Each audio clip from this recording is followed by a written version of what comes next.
9:20।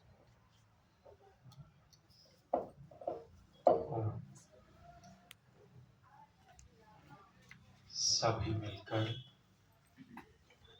परम पिता परमेश्वर से सद्प्रेरणाएं पाने के लिए पवित्र गायत्री मंत्र का पाठ करेंगे। ओम भूर्भुवः स्वः तत्सवितुर्वरेण्यं भर्गो देवस्य धीमहि धियो यो नः प्रचोदयात्।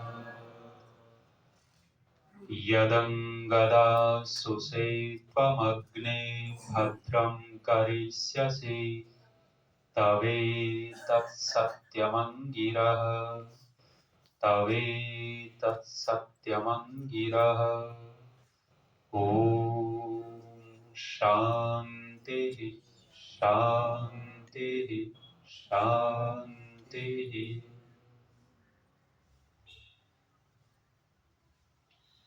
पवित्र यज्ञशाला में उपस्थित बहुत ही मानवीय सम्मान के योग्य इस आर्य समाज के धर्माचार्य माननीय आचार्य जयवीर वैदिक जी और इस पवित्र यज्ञ में वेद पाठ कर रहे माननीय आचार्य रामवीर जी और पूरे कार्यक्रम को मधुरता देंगे 7 दिन तक, जिनके हम गीतों का श्रवण करेंगे। विशेष कंठ और प्रतिभा के धनी पंडित कल्याण वेदी जी, इनका सहयोग देने वाले माननीय सुलेख सिंह जी, बहुत ही विशेष स्वाध्यायशील और हमारे प्रति विशेष अनुराग रखने वाले माननीय डॉक्टर रमेश चंद्र बाबा जी, इस आर्य समाज के बहुत ही यशस्वी सुयोग्य कर्मठ प्रधान माननीय धर्मवीर बत्रा जी, मंच का संचालन कर रही और इस आर्य समाज की मंत्राणी मान्या बहन कमला भाटीवाल जी, और पीछे बैठे रहते हैं चुपचाप इस आर्य समाज के कोषाध्यक्ष माननीय अश्वनी मोंगा जी और अन्य सभी गणमान्य महान भाव मातृशक्ति धर्म प्रेमी सज्जनों। मेरा इस कार्यक्रम में आना तो नहीं था, माननीय प्रधान जी ने संकेत किया। लगभग मैं 24 अक्टूबर से अब तक बाहर ही बाहर घूम रहा हूँ और अचानक आचार्य रविशंकर जी का फोन आया। मैंने ये दिन अपने गुरुकुल के लिए रख रखे थे और एक भजनोपदेशक को भी बुला रखा था क्षेत्र में, ग्रामीण क्षेत्र में प्रचार करने के लिए। भूपेंद्र जी हैं, कुंवर भूपेंद्र, अलीगढ़ वाले, लगभग 97 वर्ष की अवस्था है उनकी, लेकिन उनकी आवाज और उनका शरीर अभी भी बहुत सक्रिय है।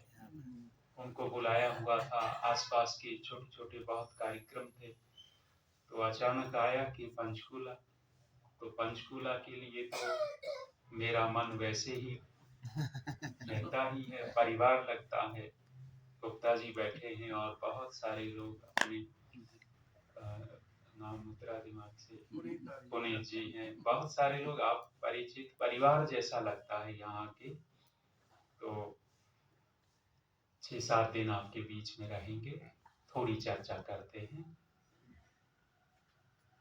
परमेश्वर ने हमें सुखी होने के लिए उत्पन्न किया, दुखी होने के लिए नहीं किया। और जब हम दुखी होते हैं तब हमारी मन स्थिति क्या होती है? जब व्यक्ति दुखी होने लगता है तो अपने उस दुख का कारण दूसरों को मानने लगता है, और जब जब व्यक्ति अपने दुख का कारण किसी अन्य व्यक्ति को मानेगा तो उसका दुख कम नहीं होगा, अपितु बढ़ेगा। किसी व्यक्ति विशेष को यदि हमने अपने दुख का कारण माना है तो उस व्यक्ति विशेष के प्रति हमारी भावनाएं ठीक नहीं रहेंगी, और भावनाओं में विकार पैदा होगा तो निश्चित रूप से हमारे दुख में वृद्धि होगी। और कहते हैं कि व्यक्ति अधिक दुखी हो जाए, ज्यादा दुख आने पर व्यक्ति की मानसिकता ये होती है कि कोई और कारण नहीं दिखा तो परमात्मा को कारण मानता है, ईश्वर को अपने दुख का कारण मानने लगता है। और जब ईश्वर को अपने दुख का कारण मानेगा तो ईश्वर के प्रति श्रद्धा कम हो जाएगी, ईश्वर के प्रति श्रद्धा का ह्रास होगा, श्रद्धा में गिरावट आएगी, और जो हम परमेश्वर से लाभ ले सकते थे वो लाभ परमात्मा से नहीं ले पाएंगे। दुख का कारण न कोई अन्य व्यक्ति होना चाहिए और दुख का कारण परमात्मा होना चाहिए। यदि परमात्मा को दुख का कारण मानेंगे तो हमारा वैदिक सिद्धांत ये है कि परमात्मा के पास दुख नहीं है। हम गायत्री मंत्र बोलते हैं, भूर्भुवः स्वः, भुवः स्वः, गायत्री मंत्र के अंदर भुवः कहा जो दुखों से रहित है और दुखों को छुड़ाने वाला है। जिसके पास दुख है ही नहीं वो दुख दे कैसे सकता है? परमात्मा दुख नहीं देते, फिर भी हम दुखी होते हैं तो दुख का कारण क्या बनता है? मुख्य रूप से 3 कारण हमारे दुख के बन जाते हैं, 3 कारण हमारे दुख के बनते हैं और उसमें अन्य व्यक्ति और परमात्मा नहीं दिखाई देंगे। 3 कारण कौन से हमारे दुख के बनते हैं? पहला कारण बनता है हमारे विचार, दूसरा कारण बनता है हमारा व्यवहार और तीसरा कारण बनता है हमारे कर्म। जब जब व्यक्ति मन में विचार विपरीत करेगा, विपरीत विचार करेगा तो अन्य कोई दुखी नहीं कर रहा उसको, उसके विचार उसको दुखी कर रहे हैं। हम अपने मन के अंदर दूसरों को देख करके किस प्रकार के विचार करें? ऋषि लोगों ने हमारे जीवन को बहुत सरल बनाया है और हम अपने जीवन को बहुत सरलता से जीते चले जाएं। वे सूत्र, वे उपाय हमारे ऋषियों ने हमारे लिए लिख दिए हैं। हम अपने मन को प्रसन्न रखना चाहते हैं, दुख से रहित करना चाहते हैं, तो महर्षि पतंजलि ने सूत्र बनाया। हम अपने मन के अंदर विचार कौन से उठाएं? कहते हैं, मैत्री करुणा मुदितो उपेक्षाणाम सुख दुख पुण्य अपुण्य विषयानाम भावनातः चित्त प्रसादनम। चित्त प्रसादनम, मन को प्रसन्न रखने के लिए हम किस प्रकार के भाव मन के अंदर रखें? पहली बात कही है, जो सुखी लोग हैं, जो संपन्न लोग हैं, उन सुखी संपन्न लोगों के प्रति हमारे मन के अंदर कौन से विचार उठे, कौन से भाव उठने चाहिए? ऋषि ने संकेत कर दिया, मैत्री मित्रता के भाव उठे उनके प्रति। धनी लोगों को देख करके आज हमारे भारतीय समाज के अंदर बहुत बड़ी विडंबना चल रही है, और विडंबना इतनी बड़ी चल रही है कि छोटे बड़े में भेद बड़े षड्यंत्र पूर्वक किया जा रहा है। पुष्कर में कई वर्ष पहले युवा चरित्र निर्माण शिविर का आयोजन हो रहा था। मैं अजमेर में जिस समय रहता था, और वो जो आयोजन हो रहा था वो जाट समुदाय की ओर से हो रहा था। पुष्कर में जाट धर्मशाला है, मुझे वहां बुलाया गया, स्वामी सुमेधानंद जी को भी बुलाया था। मैं वहां गया तो जो उस शिविर का आयोजन करने वाला व्यक्ति था, वो शिविर का आयोजन करने वाला व्यक्ति अपना वक्तव्य दे रहा था, और वक्तव्य देते हुए क्या बोलता है, उन आए हुए नौजवान लड़कों में वो कहता है कि इन ब्राह्मण और बड़िए तुम्हारे दोनों के दोनों बड़े शत्रु हैं, तुम्हारा यदि नाश किया है, तुम्हें नीचे गिराया है तो इन दो ने ही गिराया। अरे मैंने सोचा कि संस्कार निर्माण शिविर और जहर बढ़ता है, कितना बड़ा जहर दे रहा है। वो जाट था, जाटों के बच्चे आए हुए थे और वो कह रहा है कि इन दोनों ने तुम्हारे को नीचे गिराया, उभरने नहीं दिया, शत्रु हैं तो दो हैं। संस्कार शिविर उन बच्चों के अंदर कौन से विचार पैदा किए जा रहे हैं, और वो बच्चे उन संस्कारों को लेकर के, उन विचारों को लेकर दुखी होंगे या सुखी होंगे। जब मेरे को बुलाया माइक पर, मेरा प्रवचन हुआ, मैंने कहा कि आपसे बड़ा दुर्भागी व्यक्ति नहीं है। आपने शिविर लगाया, निर्माण शिविर और संस्कार निर्माण शिविर, इन कोमल कोमल बच्चों में आप जहर पैदा करते हो। अरे किसी ने कोई अन्याय किया होगा तो किया होगा, लेकिन सबके सब आपने लपेट दिए। और तुम ब्राह्मणों की और बड़ियों की बात करते हो, तो मैं प्रमाण देता हूं। मैंने कहा कि एक गडरिये को इस भारत के सिंहासन पर बैठाने वाला एक ब्राह्मण था, चंद्रगुप्त गडरिया था, शूद्र था। उस गडरिये को चक्रवर्ती सम्राट बनाने वाला ब्राह्मण था। राणा प्रताप जैसा जो निराश हताश था, उसको फिर से उत्साह देने वाला वैश्य था, बढ़िया था। और तुम कहते हो कि दुश्मन है। कितना बड़ा षड्यंत्र किया जा रहा है। सुखी संपन्न लोगों को देखकर ऋषि कहते हैं कि मैत्री के भाव पैदा हों। यदि मैत्री के विचार मन के अंदर पैदा करेगा तो व्यक्ति सुखी हो जाएगा, और धनी संपन्न लोगों को देख करके उनके प्रति द्वेष के भाव पैदा करेगा तो वो विचार उसको दुखी करेंगे। कोई दुखी करने वाला व्यक्ति नहीं है दूसरा। उस समय मैंने अनेक प्रमाण दिए थे कि कैसे कैसे ये दो कौम कितना उन्नति करने वाली, कितनी सहयोगी है, लेकिन विचार विपरीत कर दिए जाते हैं संपन्न लोगों के प्रति।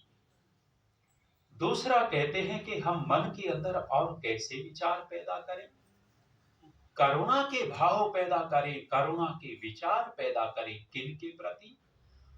जो दुखी लोग दिखाई दे, उन दुखी लोगों के देखकर हमारे मन के अंदर करुणा के भाव पैदा हो, करुणा के विचार पैदा होंगे तो ये विचार हमें सुख देंगे। और इसके विपरीत यदि घृणा के भाव पैदा किए, घृणा के भाव पैदा करेंगे तो ये विचार हमें दुख देंगे। दुख का कारण बनता है हमारा विचार, पहला कारण है ये। और कहते हैं मैत्री करुणा मुदितो उपेक्षा नाम मुदित। कहते हैं जो सुखी लोग हैं, पुण्य आत्मा है, उनको देखकर हमारे मन में कौन से भाव पैदा हो? मुदित, प्रसन्नता के भाव पैदा हो। आहा, देखो कितना पुण्य आत्मा है, कितना बढ़िया आदमी है, बचपन से ही वैरागी हो गया, ये शुरुआत से ही ऋषियों के गुरु शरण में आ गया है, ऋषियों के शास्त्रों को पढ़ता है, कितना पुण्य आत्मा है। जब हम भिक्षा लेने जाते थे गुरुकुल में, गुरुकुल से गांव में भिक्षा लेने जाते, आज भिक्षा की परंपरा लगभग समाप्त हो गई है। गुरुकुलों में पहले थी, दीनानगर गुरुकुल में थी, हमारे सुंदरपुर गुरुकुल में भी थी, और खानपुर गुरुकुल में भी थी। आज सब जगह समाप्त हो गई है। जब भिक्षा लेने जाते थे तो गांव के लोग बहुत सारे इंतजार करते थे कि ब्रह्मचारी आएंगे, भिक्षा देंगे। लेकिन कुछ लोग ऐसे भी होते थे जो विपरीत भाव करते थे, प्रसन्न नहीं होते थे, दुखी होते थे, और ऊपर से कहते थे मस्टंडे पड़े हैं, पले पड़े हैं, कमा कर खाया नहीं जाता, बाल्टी उठाई घूमते हैं। ये मन के विचार हैं उसके। एक ऐसे व्यक्ति को जो विद्या ग्रहण कर रहा है, समाज का कार्य करने के लिए तैयार हो रहा है, पुण्य आत्मा हो, उस पुण्य आत्मा को देख करके हमारे अंदर प्रसन्नता के विचार होंगे, हम सुखी होंगे। विपरीत विचार करेंगे तो दुखी हो जाएंगे। ऋषि ने एक और कहा, उपेक्षा नाम। उपेक्षा कर देवे, किनकी उपेक्षा कर देवे? जो समाज के कंटक हैं, समाज के दुश्मन हैं, समाज में जो बाधाएं पहुंचाते हैं, ऐसे लोगों के प्रति हमारे मन में उपेक्षा के भाव पैदा हों। जब व्यक्ति ऐसे लोगों से न मित्रता रखता है, न शत्रुता रखता है, और उनसे बच कर के रहता है तो व्यक्ति प्रसन्न रहेगा। दुख का पहला कारण बनता है हमारे मन के विचार। सज्जनों माताओं, हम अपने मन को दोनों तरफ बहा सकते हैं, विपरीत धारा में भी और अनुकूल धारा में भी।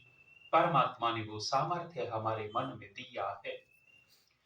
सुखी होने वाला व्यक्ति अपने मन में नकारात्मक विचार नहीं आने देता और दुखी होने वाला व्यक्ति मन में नकारात्मकता भरी रहता है। एक निवेदन करता हूं गृहस्थी लोगों, आप घर परिवार में रहते हो, दूसरे को नकारात्मक मत करिएगा, अपने आप को नकारात्मक मत होने दीजिएगा। कितना बड़ा प्रभाव पड़ता है हमारी बातों का। कोई व्यक्ति बहुत सुंदर कपड़े पहन करके आया हो और वास्तव में अच्छे कपड़े, हमने कह दिया अरे क्या पहन रखा है, बड़ा भद्दा लग रहा है, बड़ा भद्दा लग रहा। 2000 रुपये उसके पानी में गए। थोड़ी देर के बाद मन में विचार, अरे गलती पहन करके आ गया। दूसरे सबको अच्छा लग रहा था, लेकिन जो कुबुद्धि होते हैं, उल्टे होते हैं, कुचेष्टा करने वाले होते हैं, कपड़ों पे ही व्यंग कर देगा, बड़े खराब लग रहे, क्या कपड़े पहन करके आ गए। एक विचार दूसरे को कैसा कर देता है। एक व्यक्ति पूरा स्वस्थ हो, बढ़िया स्वस्थ हो, लेकिन कह दिया अरे भाई बीमार से लग रहे, कमजोर लग रहे। एक नकारात्मक विचार गया। फिर 10-15 मिनट के बाद कोई दूसरा व्यक्ति आकर के कह देवे, हाँ भाई बीमार सा तो दिखता है। 3-4 लोगों ने यही बात नकारात्मक कह दी, स्वस्थ आदमी है, ठीक ठाक है, लेकिन मन में सोचने लगता है कुछ तो कुछ है। डॉक्टर को दिखाएगा, मन के अंदर कमजोरी ले आएगा, विपरीत विचार। घर परिवार हो चाहे समाज हो, यदि हम अपने आप को सकारात्मक रखते हैं और दूसरे को सकारात्मक विचार देते हैं, ये विचार व्यक्ति को प्रसन्नता देने वाले हो जाते हैं, दुखों से दूर करने वाले होते हैं। पहले भी मैंने सुनाया, फिर सुनिए। समझदार लोग अपने बच्चों के अंदर कौन से विचार देते हैं और नासमझ लोग कौन से विचार दे देते हैं। बच्चों की दौड़ प्रतियोगिता हो रही है। 5 साल से लेकर 8-9 साल के बच्चे दौड़ रहे थे और उस दौड़ प्रतियोगिता में 50 बच्चे भाग ले रहे थे। रेफरी ने सीटी बजा दी, दौड़ आरंभ हो गई है। 50 बच्चे दौड़ रहे हैं। उस दौड़ में लगभग 5 साल की एक बच्ची भी दौड़ रही थी। दौड़ पूरी हुई, 5 बच्चे इस 5 साल की बच्ची से आगे निकल गए। ग्राउंड में अभिभावक खड़े हुए थे। इस 5 साल की लड़की का पिता भी खड़ा था। दौड़ पूरी होते ही पिता उत्साह में भर जाता है, दौड़ते हुए ग्राउंड में पहुंचता है, अपनी बच्ची को गोद में उठा करके नाचने झूमने लगता है और नाचते हुए कहता है, मेरी बेटी फर्स्ट आई, मेरी बेटी फर्स्ट आई। वो छोटी सी बच्ची भोला सा मुंह बनाकर अपने पिता की ओर देखती हुई कहती है, पापा आप ऐसा क्यों कहते हो, मैं फर्स्ट थोड़ा ही आई, मेरे आगे तो 5 बच्चे निकल गए। 5 बच्चे निकल गए। वो पिता कितना संवेदनशील है, अपनी कोमल सी छोटी सी बच्ची के मन के अंदर नकारात्मकता नहीं डालना चाहता। वो कहता है, मेरी प्यारी लाडली बेटी, तू उन 5 को छोड़, 50 में अपनी गिनती मत कर, तू अपनी गिनती 45 में कर और 45 में कोई फर्स्ट आया तो मेरी बेटी फर्स्ट आई है। कितना अच्छा बाप है, अपनी बच्ची के अंदर नकारात्मक विचार नहीं डालना चाहता। जब जब हम मन से नकारात्मक विचार वाले होंगे, तब तब हम निश्चित रूप से दुखी होंगे। दुख का कारण बनता है हमारे विचार।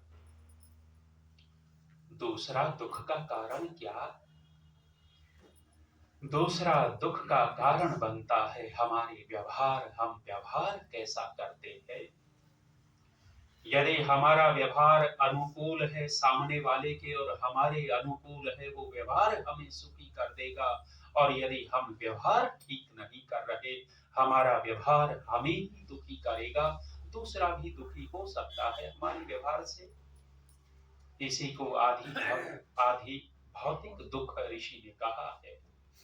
दूसरों से दुख मिलता है, ऐसा नहीं है कि दूसरों से दुख नहीं मिलता, लेकिन यदि हम दूसरे को दुख का कारण मान करके चलेंगे तो हम अधिक दुखी हो जाएंगे। इसलिए संकेत कर रहे हैं कि दूसरे को दुख का कारण नहीं माने। हमारा व्यवहार दुख का कारण बन जाता है। मैंने पीछे संकेत किया था, व्यवहार कब बिगड़ता है? व्यवहार बिगड़ने का एक मौका ये बनता है कि जब व्यक्ति बताने योग्य बातों को छिपा लेता है और छिपाने योग्य बातों को बताने लगता है, तब व्यवहार बिगड़ता है। व्यक्ति बताने योग्य बातों को बताया करे और छिपाने योग्य बातों को छिपाया करे तो व्यवहार ठीक रहेगा।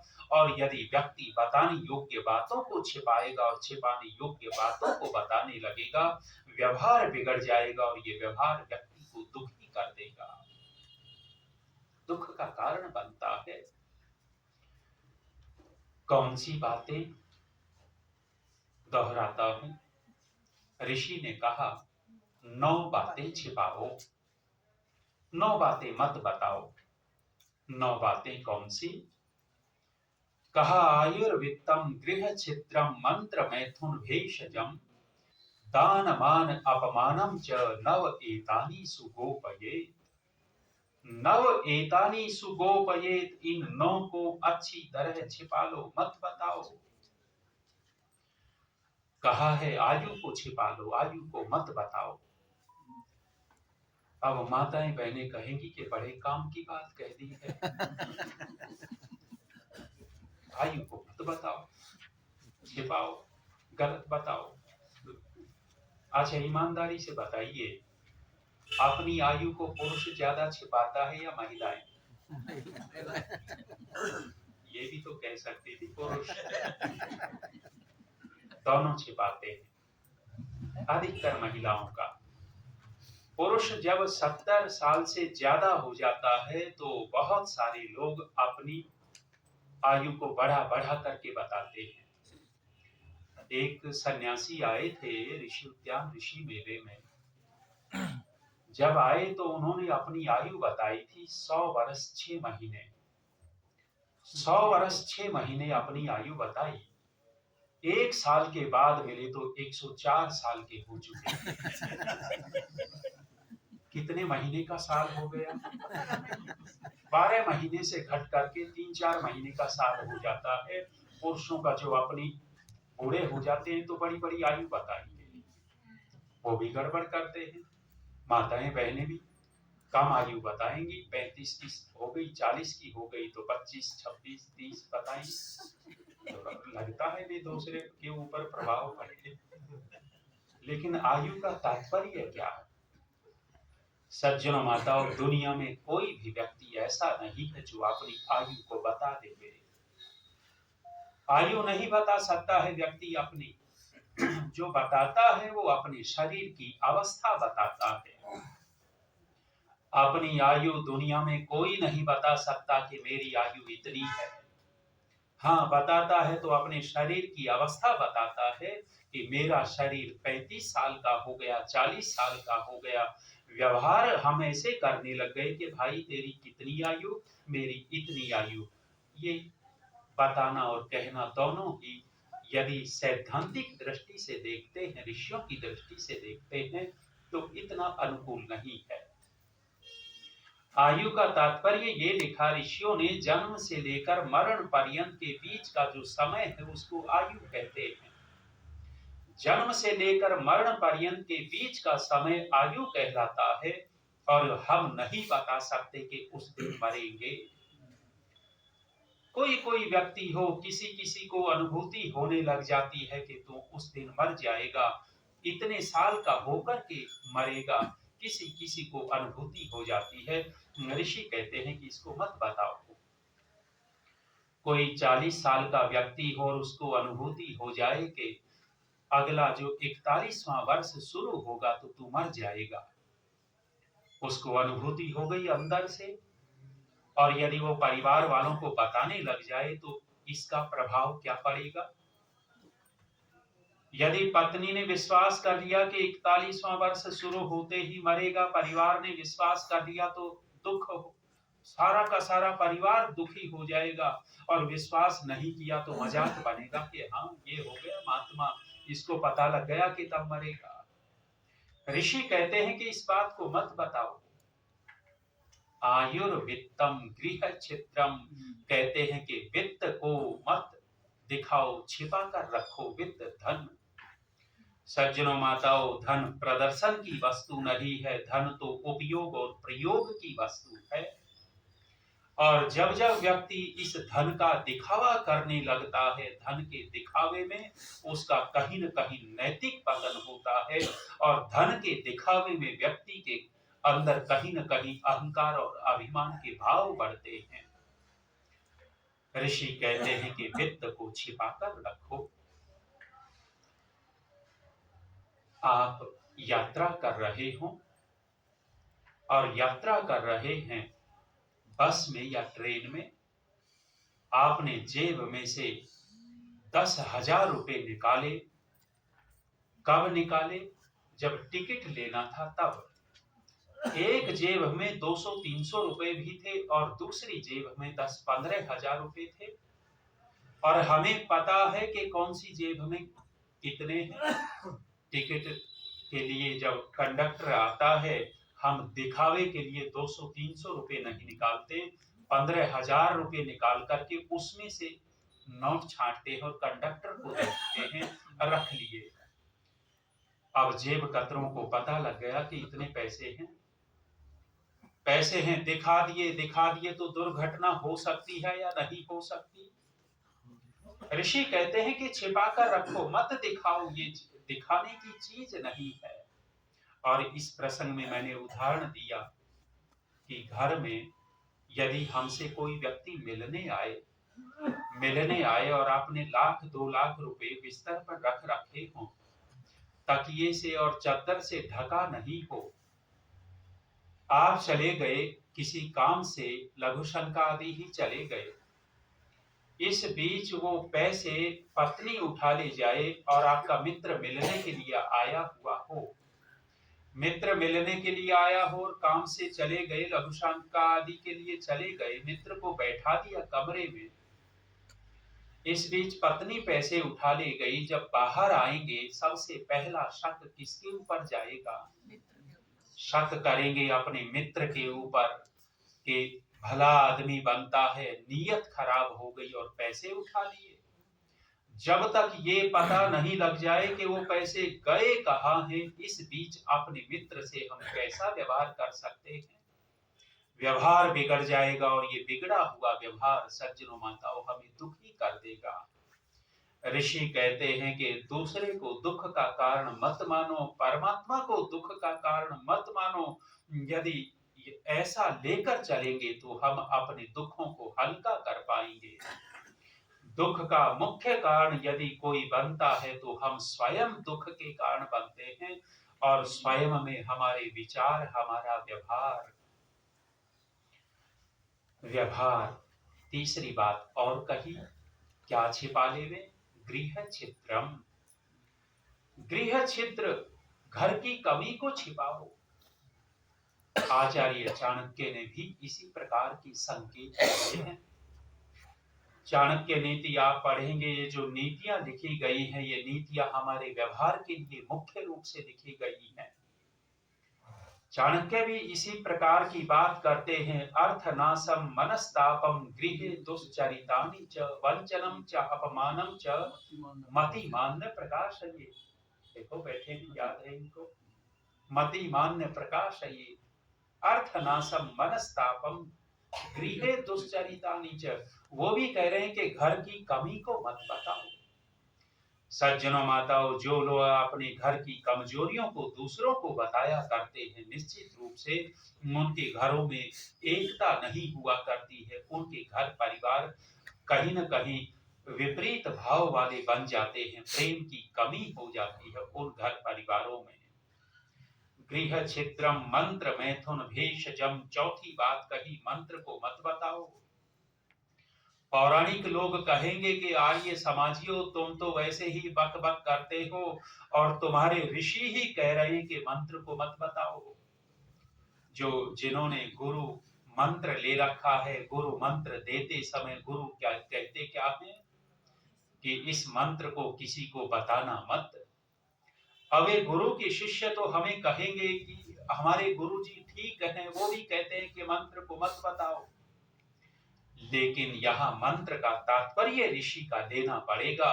और महर्षि स्वामी दयानंद का अर्थ यदि मंत्र का लेंगे तो ऋषि दयानंद कहते हैं मंत्र का तात्पर्य है विचार। विचार का नाम मंत्र है। और कौन से विचार हम न बताएं, हमारी जो योजनाएं हैं, हमारे जो विचार हैं, हमारी योजनाएं जो बनती हैं, हमने कोई विशेष काम करने के लिए योजना बना ली और उस योजना को कोई हमारा दुश्मन पता कर लेवे तो हमारा काम संपन्न होगा या बिगड़ेगा, विचार करिएगा।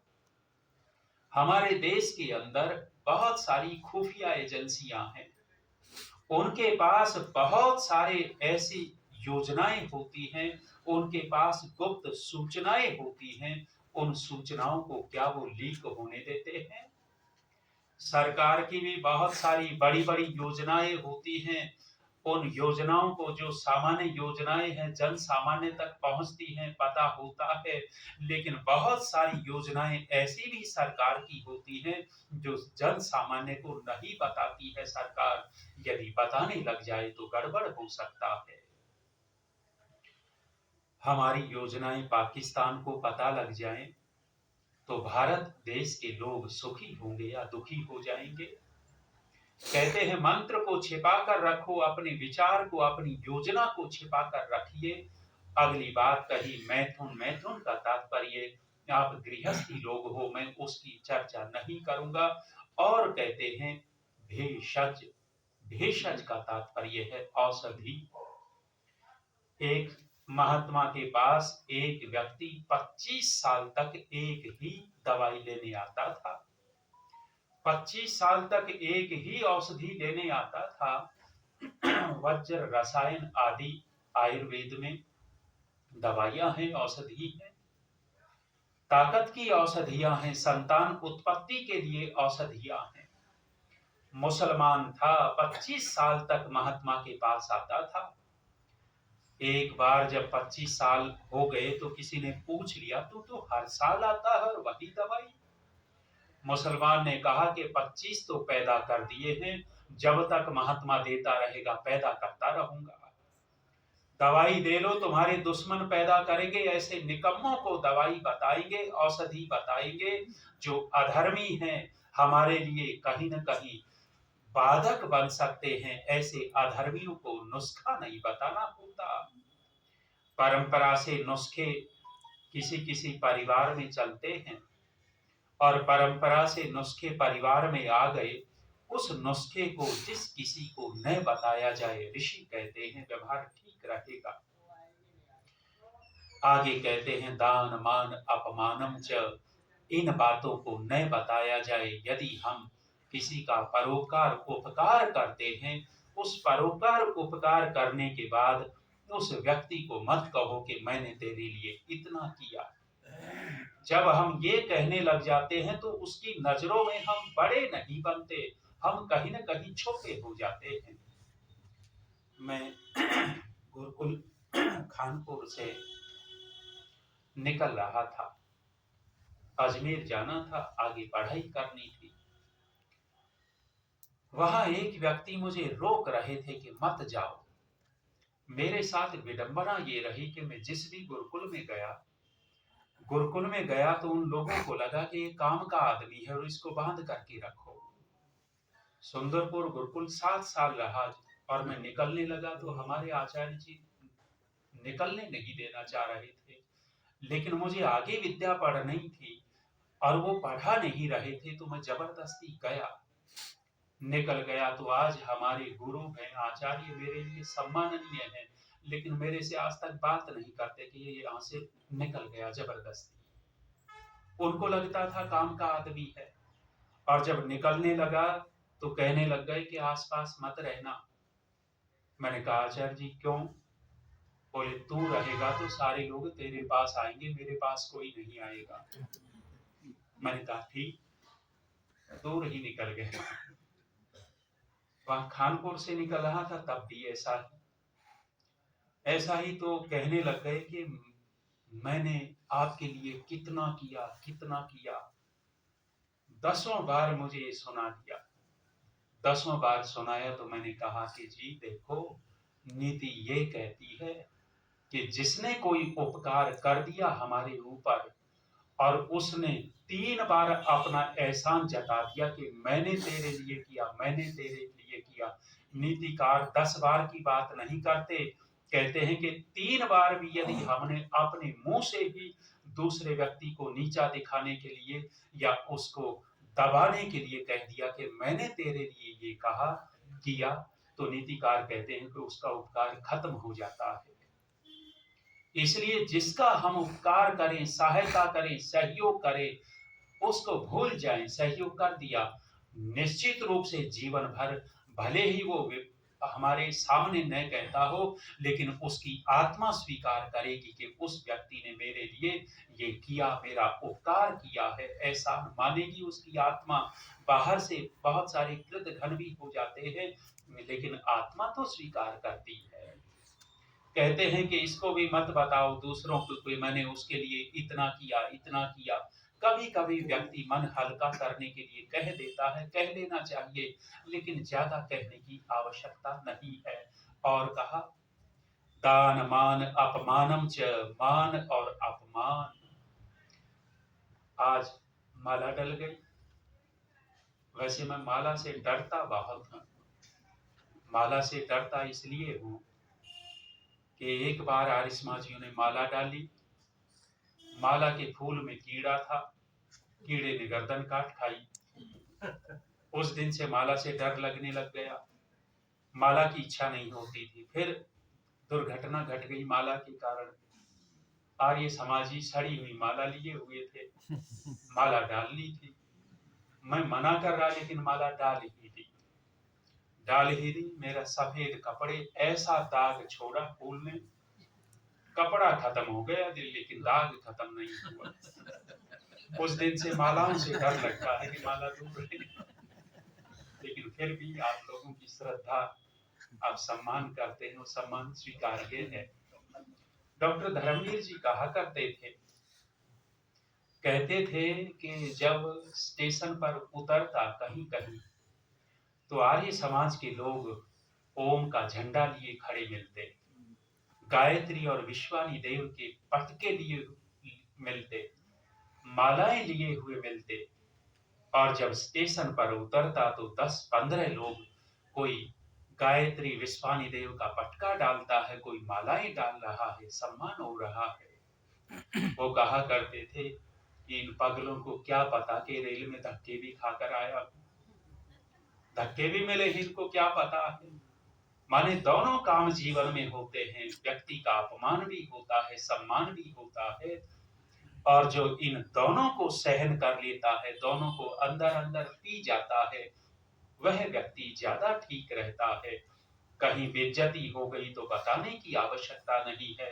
कहीं बड़े बड़े प्रशस्ति पत्र मिले हों, हमारी बड़ाई में बड़े बड़े अलंकार लगा लगा करके वाचन किए हों स्टेज के ऊपर, मंच के ऊपर, उन्होंने किया, उनका कर्तव्य था, हम फिर न बताते घूमे।